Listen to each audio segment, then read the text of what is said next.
you guys have done some beautiful work at SpaceX on VTOL. Clearly, Tesla is focused on electric. Have you thought about the synergies of electric and VTOL and aircraft for solving the 405 challenge?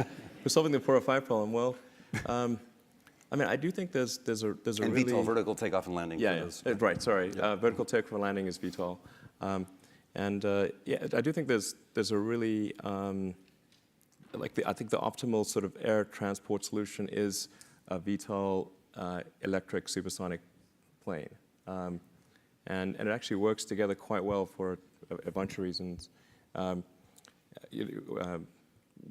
particular, the higher you go, the better the more efficient the electric aircraft is. Whereas if you have a combustion aircraft, as you get higher, it tends to get worse because you have a kind of a fixed aperture and air scoop. Yeah, like the engine is the hole in the front of the engine is a fixed size, and so you have to pick a particular cruising altitude, and so you've got to figure out how do you get the right amount of air at sea level all the way through really high altitude.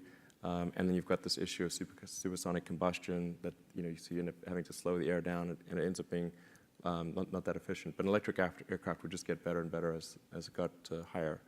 And then electric motors have a higher power to weight ratio than a combustion engine. So you could actually have the power to do the vertical takeoff and landing part with a fairly small motor compared to combustion. And then you could get rid of the elevator and rudder, so you don't need the rear control surfaces if you gimbal the motor. Gotcha. So it starts to look like a pod craft, like in Oblivion or something. Right. So it's something not quite. The real trick of it is like how do you make it really long range and at least as safe as existing aircraft. Those are really the only two questions on that front, I think. But they're tricky.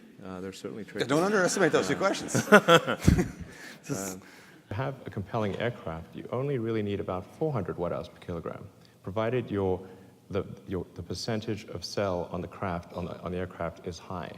It doesn't need to be anywhere near as high as it is on a rocket. But if it's sort of at the 70% level at 400 watt-hours per kilogram, you can do very decent range. And if you sort of move it up to the sort of mid to high 70s, you can go transcontinental. Not intercontinental, but sort of west coast to east coast. So you need an efficient aircraft, but that's approximately, by my calculations, the numbers you need: 400 watt-hours per kilogram, mid to high 70s cell mass fraction, which I think is an achievable number. Because aircraft have all these unnecessary things like tails and rudders and elevators, not needed. Just gimbal, gimbal the electric fan. For some weird reason, gimbaling motors is normal in rockets and not in aircraft. Why not? Okay, well, definite plans to get into this business because we love to see how things develop in that particular area. Certainly a very interesting domain. Do you have specific plans? I mean, I've been sort of toying with the design for an electric supersonic vertical takeoff and landing electric aircraft for a while. At some point, I have a design in mind for an electric supersonic vertical takeoff and landing plane. I don't think there's been that much innovation in airplanes. Not at all. So we just traveled the emerging world before we will tell you not at all. I mean, especially coach. Right, exactly. You got the 777 and the 787, and it's these things are very, very incremental. They're 10, 15% better than the last version. So I think it would just be worth trying to do something that's several generations beyond the current state of the art. The design in mind, I'm very confident would work. It's just a question of what sort of range can you achieve, and how difficult will it be to achieve the level of reliability that people have come to expect in aviation. Those are really the tough parts. It's not, well, look, definitely make it work. What are some of the ideas that excite you today? Because there are so many brilliant ideas around the world. How could you keep focused on the things you're doing instead of being distracted by so many other good ideas? There's a lot of opportunity in electrification of cars, of aircraft, and of boats. And I think there's a particular opportunity for a supersonic vertical takeoff and landing electric jet. That's something I'd love to do at some point in the future if time allows. Down the road, I'd love to work on something which is a vertical takeoff and landing supersonic electric jet, and leverage the what I've learned from SpaceX and from Tesla to try to make that happen. I think it's possible to create a much better airplane. That I have a design in mind for a vertical takeoff and landing supersonic electric jet. That kind of combines what I've learned at SpaceX and Tesla, because sort of SpaceX has got the aerospace side of things and Tesla's got the electric powertrain side. And I think that would be a really cool vehicle to have in the world, because you wouldn't need big runways, and you could get places fast and be relatively quiet, and of course it would be very low cost to operate, and good for the environment and all that. If I were to start another company in the future, which I don't think would be anytime soon, it would be to try to create an aircraft that is a supersonic vertical takeoff and landing electric jet. I think that's sort of the ultimate form of transport, with the exception of what I was mentioning earlier, which is city pairs that are really close together and have a huge amount of traffic between them. That's where the Hyperloop would win on that special case. But in the general case, it's a supersonic vertical takeoff and landing electric plane, because obviously it would have some environmental benefits being electric and be quieter. Supersonic, it would be very fast, and if you fly high enough and have the right geometry of the plane, you can make the sonic boom no louder than current planes.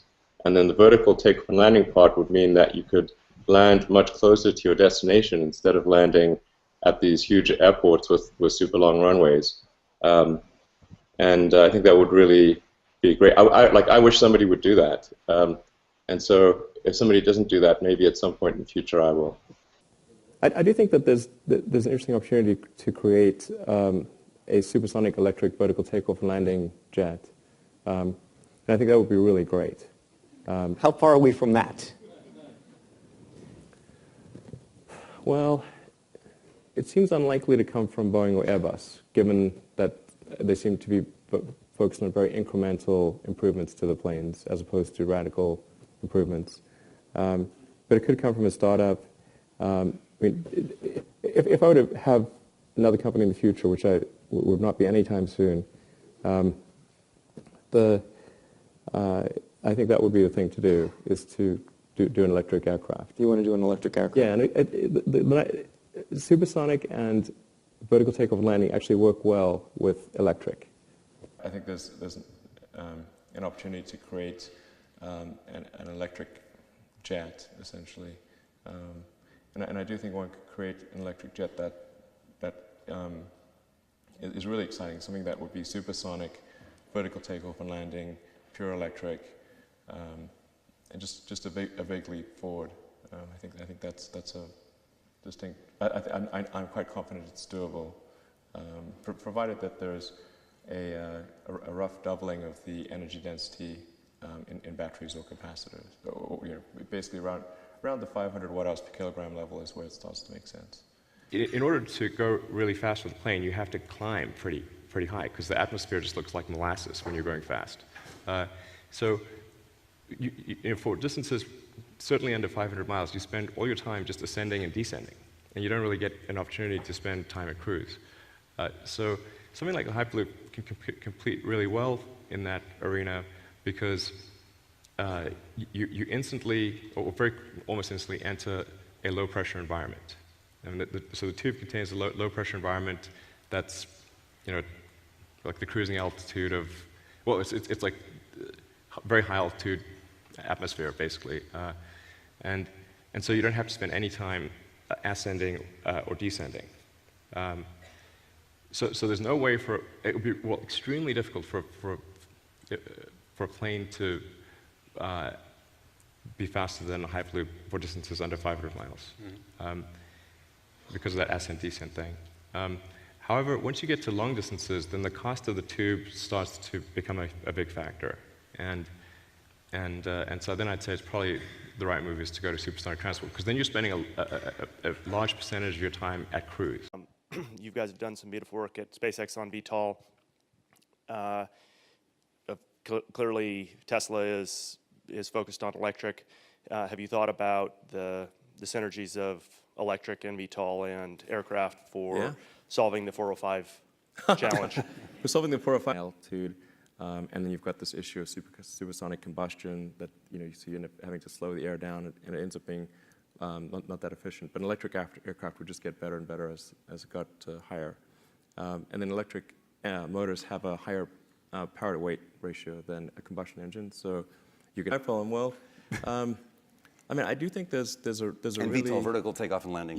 Right. Sorry, vertical takeoff and landing is VTOL, I do think there's a really I think the optimal sort of air transport solution is a VTOL electric supersonic plane, and it actually works together quite well for a bunch of reasons. In particular, the higher you go, the better the more efficient the electric aircraft is. Whereas if you have a combustion aircraft, as you get higher, it tends to get worse because you have a kind of a fixed aperture and air scoop. Yeah, like the engine is the hole in the front of the engine is a fixed size, and so you have to pick a particular cruising altitude, and so you've got to figure out how do you get the right amount of air at sea level all the way through really high.